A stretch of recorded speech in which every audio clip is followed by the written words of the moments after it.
Assalamu alaikum wa rahmatullahi wa barakatuh. Inna alhamdulillah. Ashhadu an la ilaha illallah wahdahu la sharika la. Ukuthulama kube kini nonke nomusa nezibusiso zika Allah zibe nani. Ngempela udumo lumfanele uAllah.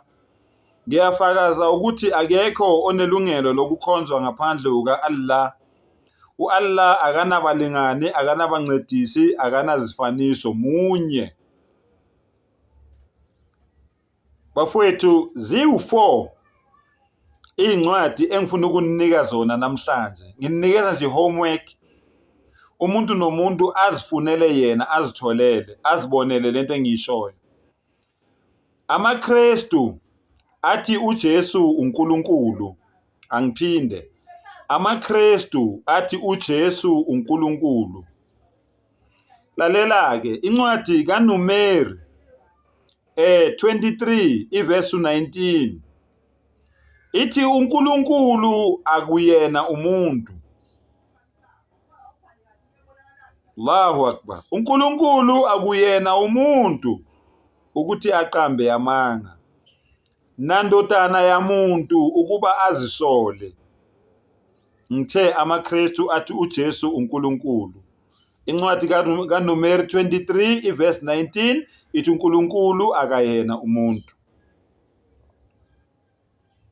Right. Incwadi yesibili engikunikeza yona uJohn 1 iverse 18.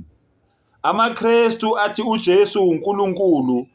Le ncwadi engikunikeza yona ithi akekho owake wabona uNkulunkulu, kodwa uJesu wabonakala kubantu abaningi, noma uYeshua. AmaKristu athi uJesu uNkulunkulu. uNkulunkulu onjani obonakalayo? Ibo isho incwadi ukuthi akekho owake wabona uNkulunkulu. Phakathi kwamaKristu noJohn ukhona oqamba amanga.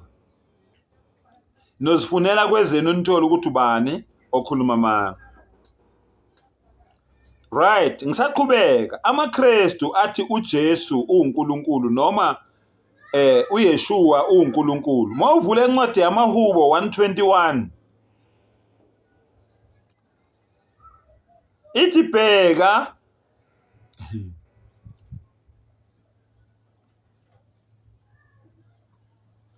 amaHubo bani 121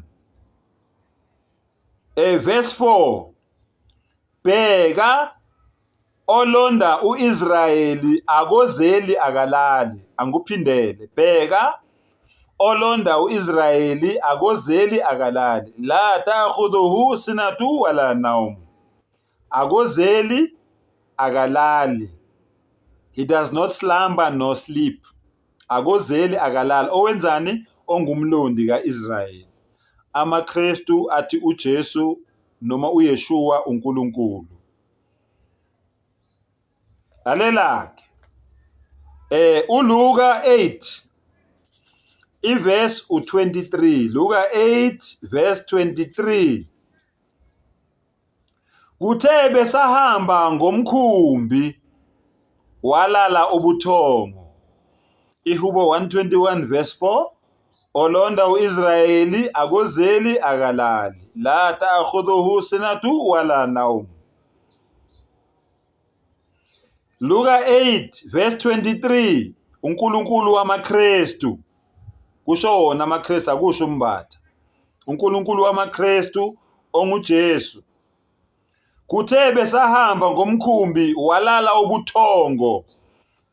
Kwehlela-ke isivunguvungu somoya elwandle, bagcwala amanzi, baba sengozini. uNkulunkulu wamaKristu wayesengozini. uNkulunkulu wamaKristu base besondela kuye, bamvusa, bamthola ulele, uyakhona, fast asleep. uNkulunkulu wamaKristu bamvusa, bathi Nkosi, Nkosi, safa. Wavuka-ke, uyabuza ufakazi ukuthi ubelele. Ngempela wavuka, wakhuza umoya nokugubha kwamanzi, kwanqamuka, kwathula, kwathi du. Wayesethi kubo, kuphi ukukhola kwenu na? Besaba bamangala bathi omunye komunye, ungubani lo ukuba ayale nomoya namanzi kumlalele? Uzwile, one of the mu'jiza, one of the miracles Allah amandla awapha uYeshua ukuthi abonise abantu ukuthi is not an ordinary man, kodwa uyisithunywa esivela kumdali.